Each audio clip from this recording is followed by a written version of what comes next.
Judul, Mazda Tua dan Janji di Tikungan Terakhir. Di sebuah kota kecil di pinggir pegunungan Jepang, seorang pemuda bernama Riku tinggal bersama kakeknya. Ayah Riku adalah pembalap jalanan legendaris pada masanya, tetapi ia meninggal dalam kecelakaan balap saat Riku masih bayi. Satu-satunya peninggalan ayahnya adalah sebuah Mazda RX-7 tahun 1993, yang sudah berkarat dan tertutup debu di garasi tua. Mesinnya tak lagi menyala, catnya pudar, tapi di mata Riku, mobil itu lebih dari sekadar kendaraan, itu adalah jembatan menuju sosok ayah yang tak pernah ia kenal. Babak 1, Mesin yang Terdiam.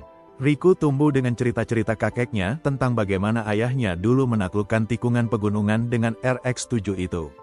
Tapi mobil itu tidak pernah disentuh sejak kecelakaan.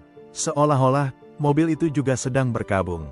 Suatu hari, Riku memutuskan, ia akan menghidupkan kembali RX-7 itu. Bukan untuk balapan, tapi untuk merasakan apa yang ayahnya rasakan, kehidupan di balik kemudi.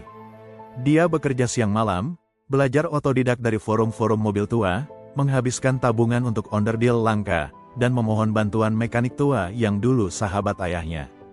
Prosesnya lambat, tapi penuh makna. Babak 2, Deru mesin dan bayang-bayang.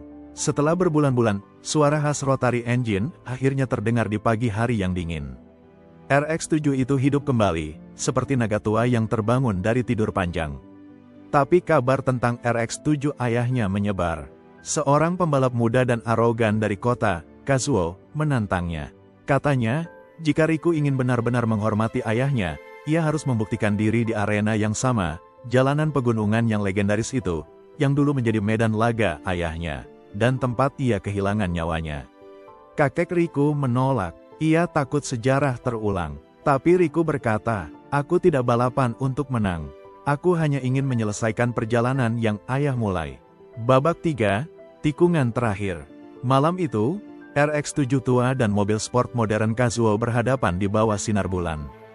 Jalanan licin, penuh kabut. Tapi bagi Riku, itu bukan tentang kecepatan.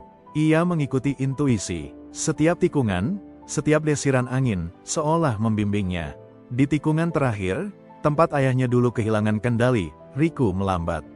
Ia membiarkan RX-7 meluncur mulus, seperti tarian terakhir dari jiwa yang lama tertahan. Ia tidak menang balapan, tapi saat ia berhenti di garis akhir, ia menang atas rasa takut, atas waktu, atas kehilangan. Kazuo turun dari mobilnya, terdiam, lalu berkata, kau tidak balapan untuk menang, tapi kau menyentuh sesuatu yang tak bisa aku kejar. Epilog. RX-7 itu sekarang dipajang di bengkel kecil Riku, tak jauh dari tikungan terakhir. Bukan sebagai trofi, tapi sebagai penjaga janji, bahwa warisan sejati bukan tentang siapa yang tercepat, tapi tentang siapa yang paling mengerti artinya sebuah perjalanan.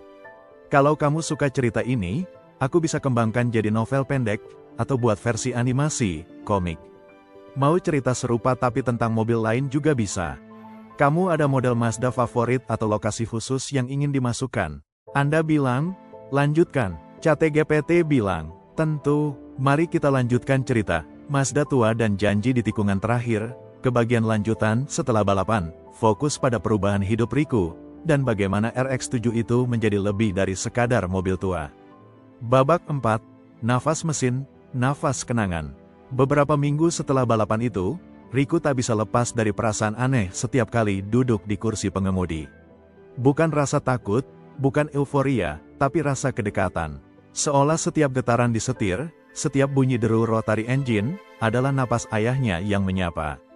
Ia mulai menulis tentang perjalanannya. Bukan hanya tentang mobil, tapi tentang bagaimana RX-7 menyatukannya kembali dengan masa lalu yang hilang. Tulisan-tulisannya viral di komunitas otomotif lokal. Banyak pemuda yang tiba-tiba tertarik pada mobil klasik, pada sejarah, dan pada nilai emosional di balik logam dan mesin. Babak 5, Klub Tua, Jiwa Baru. Bermula dari satu RX-7, lahirlah sebuah komunitas, Project Reunite, tempat orang-orang muda dan tua merestorasi mobil-mobil tua dengan cerita yang berarti.